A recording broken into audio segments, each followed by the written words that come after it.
The farm. The farm is 130 acres near Riner, Virginia. It was bought by our grandfather Harry McClanahan Word in 1918. He was founding Christiansburg Seed and Fertilizer Company and wanted to demonstrate his fertilizer and seeds on the new property which had been abused. Chemical fertilizer on pasture land was a new idea. Unfortunately, the farming economy entered a 20-year depression in 1920. He and our father, Jack Word, struggled with the Seed and Fertilizer Company until 1934, when they finally gave it up to Stanley Wimmer, who converted it to a John Deere dealership that prospers today. Through the years, Harry and Jack continued to improve the farm's fertility, raising beef cattle and sheep and growing bluegrass, clover, and Lespedeza pasture and alfalfa hay. Improving the stock and the land was their abiding goal. In 1944, Jack brought Harry's interest in the farm. We farmed it with horses until 1950. When I turned 12 in 1950, Jack bought a John Deere MT tractor from Stanley Wimmer on condition he'd teach me to drive it, retired the draft mares Maud and Bird, and fired the resident tenant. From then until Jack's death in 1954, we farmed ourselves with help from Mr. Harris, who'd retired as a dairy farm manager and bought a small farm nearby. After Jack died in 1954, Mother and I farmed until the end of my second year of law school in 1960, when we rented the farm to David Myers, our neighbor. Later we rented it to Henry Sink, and after his death to his nephew Scott Sink, who has contracted to buy it, with closing in February. In 1951, Pops and Mother built the house on the farm using stone from Fort McDonald, an Indian fighting fort in the Elliott Valley. Mother, Mary Ann, Nigel, and Jack and I lived there until I went to law school in 1958. Nigel and Jack left for college. Mother died in 1999, and Mary Ann, left alone, moved to Christiansburg in 2006. Through the years, the farm has been home or vacation refuge for all the descendants of Mary and Jack, a place of natural beauty and tranquility, though especially for Mary Ann, a place of trying hardship, especially in bad weather, for which there is plenty twixt November and May. On this farm I learned responsibility and to love all things agrarian, as Jack did. To walk out in the morning from this house, in every season, and gaze at the mountains in all four directions, is to see the greatest beauty I know on earth.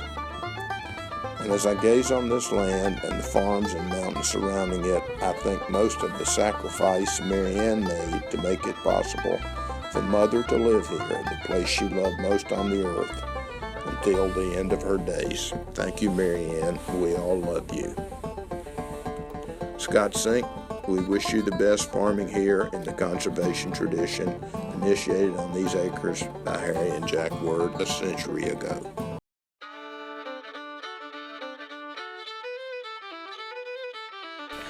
My farm memories begin in 1932 with recollections of riding on Granddaddy's shoulders to open the gate beside the barn so that Pop's car could come through. The big round silo stood just to the right of the open gate, close by the barn that later burned following a lightning strike. In later years, Harriet and Tommy and I vied for the privilege of hopping out of the car, unhooking the gate latch, and swinging the gate open, standing up on it. Farm memories from the 1940s include riding our gentle black beauty, sometimes with Tommy on board behind me. Black Beauty generally walked or trotted, but she could commence a mean canter when we headed back to the barn. One time, when Tommy was barely 2 years old, he was riding behind me on Black Beauty, while Pops was riding our neighbor Jim Meyer's horse. Tommy begged to be moved over to sit behind Pops, and we began to make the switch. Who dropped him? I don't know, but little Tommy ended up on the ground at the 8 feet of 2 big horses.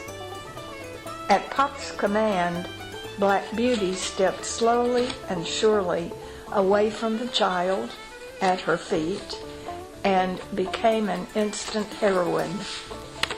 Many dreams, plans, and work took place before anyone moved into Mother and Jack's dream house, never formally named, at Thanksgiving 1952. Beautiful boxwood all around the future home site and huge stones piled up in the yard gave some passers-by the impression that a cemetery stood on top of the hill. The water well first dug on top of the hill had to be abandoned. The bit fell into the bottom. That well was replaced by the well that now supplies the house with water and sits between the house and the barn. Most of the time it is working. When it isn't, there's trouble. In 1956, Nigel and Jack and I joined Mother and Tommy to live at the farm, following Pop's untimely death in 1954. Tommy set good examples for the boys, and angelic Mrs. Marie Lester helped Mother with housework and boys while I was working. The record snow in the winter of 1960 found Mother and the boys and me snowed in for days at a time. Desperate for entertainment, we taught 4-year-old Jack how to bid in bridge and be perpetual dummy, and we taught 7-year-old Nigel how to play the game. For their other entertainment, the boys headed out the door wrapped up like mummies to fend for the women folk. We just prayed that Jack wouldn't sink out of sight in the 12-foot drifts. During the years between 1980 and 1999, Mother and I held down the fort on top of the hill. Mother's job, making the yard and her gardens beautiful, kept her busy full time, while my new lady lawyer job, as Black Rye Johnson called it, kept me busy. We enjoyed wonderful visits from every member of the family and made some exciting trips ourselves. Mother had a little Kennett Square ornament that said, "Have mushroom, will travel."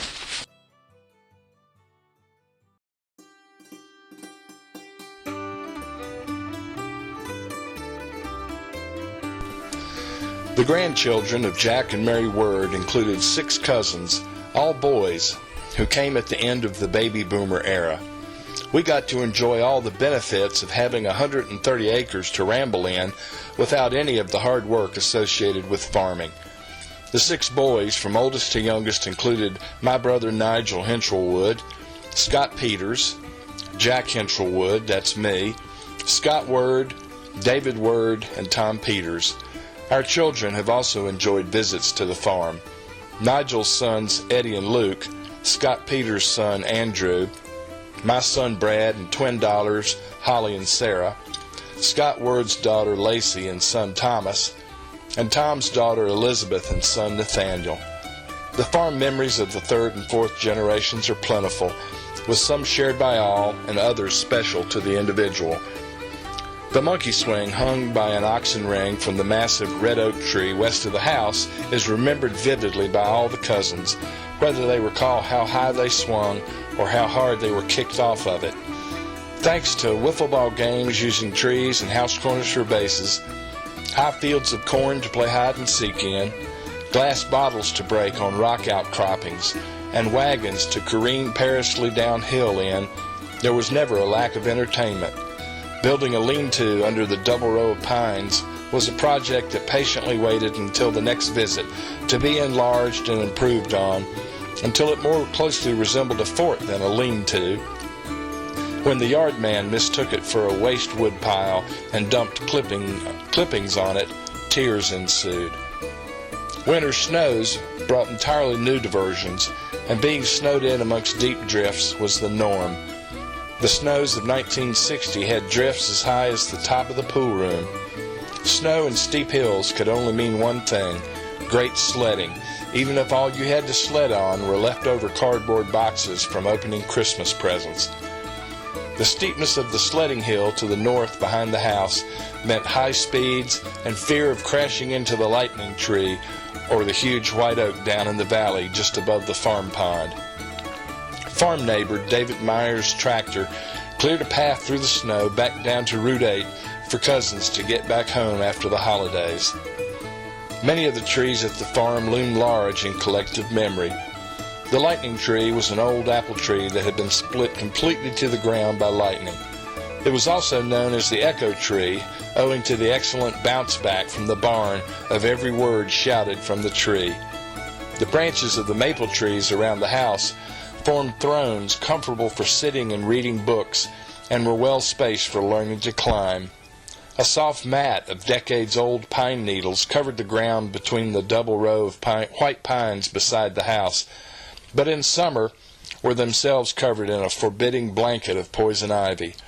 The wonderful treescape at the farm was complemented by the English and American boxwoods that surrounded the house. Today, some of them are higher than the pool room. There's no telling how many lost wiffle balls are hidden in the boxwoods. The irresistible barn was a place to pile hay on which to jump from the upper loft, and held stockpiles of very hard corn handy for throwing at your adversary. Only the concrete foundation ring remains to show where the ancient adjacent silo had stood before lightning burned it to the ground. The house and the pool room are remarkable examples of fine stonework, with a wonderful variety of stone types and colors. Yellow and orange sandstones, and gray limestone with ancient fossils embedded in the rock. The rectangular cut house stones are called ashlar, but the pool room better displays the skill of the Spanish stonemasons, who built two sides of it by laying up massive stones of irregular shapes in an impressive puzzle piece fashion. Thanks to the warning of "no profanity" on the inside of the pool room door, no foul word was ever spoken there. Do you believe that? Cousins gathered around for 8-ball, some on tiptoes to see over the tabletop, and crawled under the spidery table to reset the constantly falling ball return tubes. Inside the house, the knotty pine paneling has a lovely warm patina with many pairs of watchful eyes formed by the knots. All the cousins remember gazing out the big picture windows in the living room and adjacent TV room at the nearby farms and wondering who lived there, what they were doing, and where all the roads led. The portraits of our ancestors in the living room that gave the cousins the creeps, the little closet in the front door hallway where matchbox cars were kept, and an attic full of treasures made the house a memorable place to be sure. Some recall after dinner whistling in answer to the unseen quail, and on warm nights stargazing from a soft thick blanket spread on the grass in the yard. Mother, or granny to some, on her knees in the garden getting flowers for the house and later teaching you how to pinch petunias, or standing on the ridge opposite the house ridge, looking toward the interstate with a sense that the farm seemed to go on forever.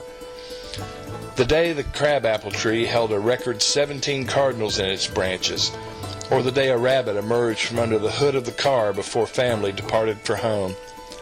Epic battles waged in the back hallway by plastic soldiers commanded by their cousin generals. And now the word farm is being sold, which is not easy. But it's a comfort knowing that if I could only keep one of the two, the farm or the memories, I'd choose the memories every time.